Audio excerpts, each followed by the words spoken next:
Keeping score at the Sloan MIT Sports Analytic Conference, it is a time for sports to meet analytics, for old to meet new, for entrepreneurs who have all the money in the world to meet new entrepreneurs. And John Carter with Noah, I don't know where you fit in that spectrum, but you'll tell us. So first of all, thank you for doing this. Sure. And second, tell us a little bit about Noah. Sure. Well, we have a company that have a product being used by several NBA teams, quite a few college and high school teams, that we track the basketball. So we track the ball. We can tell things like entry angle, ball position within the rim. I can tell you if a shot goes 8 inches deep and 2 inches to the right. And we also know where the shot came from. So now we're able to generate these really unique shot charts and be able to help pinpoint why a player is missing shots. So historically, there's been a lot of tracking around whether the shot scored or not. There's been not been a lot of data around why did it make, why did it miss, and so that's where we come into the picture. And he's a marvelous entrepreneur, and he's got a great entrepreneurial staff because he comes from Brooklyn, but being in the SEC, ACC country, he's got that fake Southern accent. That's not the case. If you're going to have a basketball device, you better be in basketball country. That's right? correct. And so the interesting thing about your business, as I understand it, is that ShotLink has become an indispensable part of golf, and clearly the first to 10 line, an indispensable time. You can't watch television without it. Yeah. Is your technology more of a television aid for fan enhancement? Is it more of a scouting device? Is it a combination? Is it more of a statistical development device? Is it a combination of all of that? We have intention to reach all those areas you just explained, but at this point, early on, it's about training and data tracking. But we do have every intention of making this data available for media. We think there's a lot of, when, for example, commentators have little meaningful comment about why a player's struggling in that particular game, we can tell them that. Yeah, so some of them make it sound like they know what they're doing, but they clearly don't. So a free throw coach can use your scouting information to try to teach a player how to release the ball better, et cetera, et cetera. Exactly. Is that the idea? Through all the research, we determine what is the ideal entry angle, what is the ideal entry depth. There is a significant number of basketball players, even at the professional level, that struggle just because they do not get the ball deep enough in the basket. And so we measure all that precisely so a player knows exactly what they need to do to improve. So the first proof of concept is to identify a significant niche and define it. Sounds like you've got it. This is a business show for business-oriented people. Where do you go? How do you get from that point to actually a ongoing, functioning, revenue, secure, big company? Well, where are you in that stage? Yeah, it's a fairly tough process, as you just defined. But we have been around for a little while, so we had an older two-dimensional system that we sold quite a few of those. And so when we introduced this new product in the summer, that's a really complete product, we had a lot of those relationships to go back to. So we already have a half a dozen NBA teams using the product. We already have 15, 20 Division I colleges and probably 100 high schools. So that was just for the fall. And we obviously will be pursuing that heavily this year. But we are a data service provider, so we don't really sell equipment. We go in and install equipment, and then we provide the data back to those teams. How do you differentiate in a mass situation like this? You believe in your product quite clearly, but the challenge is to get people to understand what the point of difference is and see the reality of it. Yeah, it is. It is a challenge. We don't, honestly, for as far as all the people out there, we don't have direct competition. We do have 16 issued patents in the space that we operate in. But we do compete with people for, there's only so much that you can attach to a team. So, as far as technology, there's wearables, there's all types of things now.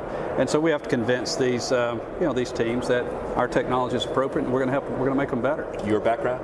I'm an engineer. Of course you are. I should have known. Yeah, I'm an Auburn mechanical engineer, but I've also founded and ran a software company. So I'm also a basketball nut. So I grew up playing basketball and followed the game. Always followed the game very closely. So this was a good fit for me. A eureka moment. So you're sitting there and you're dabbling with this, and you're saying, "Man, this is interesting." Then you dabble a little more, and you say, "Nobody else is doing it." At what point did those paths cross and say, "I'm going to do it"? Well, pretty early. Yeah, had to. Yeah, right. Pretty early because, when a player is struggling, one of the things about shooting a basketball, a player can't see their own shot. And that's the reason so many players shoot the ball flat and they have no idea what they're doing, and the coach will say, "Hey, you're shooting the ball flat," and the player doesn't really believe it. And so this generation of players, the most common quote I get from coaches, whether it's a middle school coach or an NBA coach, is this generation of players, they trust technology. So a coach can tell a player, you're shooting too flat or you're shooting short, but when it's measured by a computer, by a piece of technology, they tend to buy into it better. It's just kind of interesting. And then your next step, obviously, is to get some seed money and investment dollars. Tell that story a little bit, again, for the business audience. Well, we're really fortunate. We've got a group of angel investors that have been great for us. So we've not had to, we've just been really fortunate. We've got a great group of investors that have supported us when we needed it, and we will likely raise some additional capital within the next 12 months or so. A good answer that a lot of people around here would have liked to say as well. How hard was the angel investor process? Did you bring some friends over from other ventures? Is that how that worked? Brought some, from past businesses. Brought some investor friends in, who introduced us to other investor friends. You know how this works. I mean, people are really investing in the CEO and the management team, and obviously the business concept and whatnot. But we've been really, really fortunate in that regard. Scalability.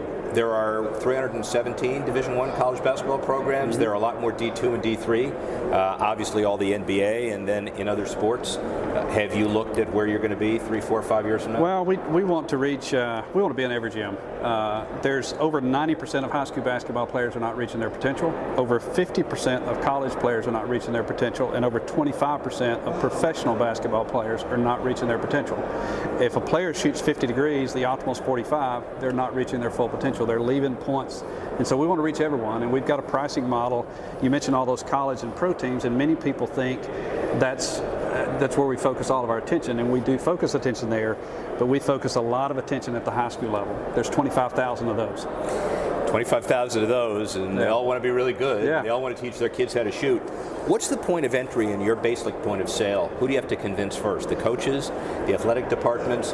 Obviously, if it's a shot link type concept, and educate me, there is a media component, which means a sponsorship component, which means a television component.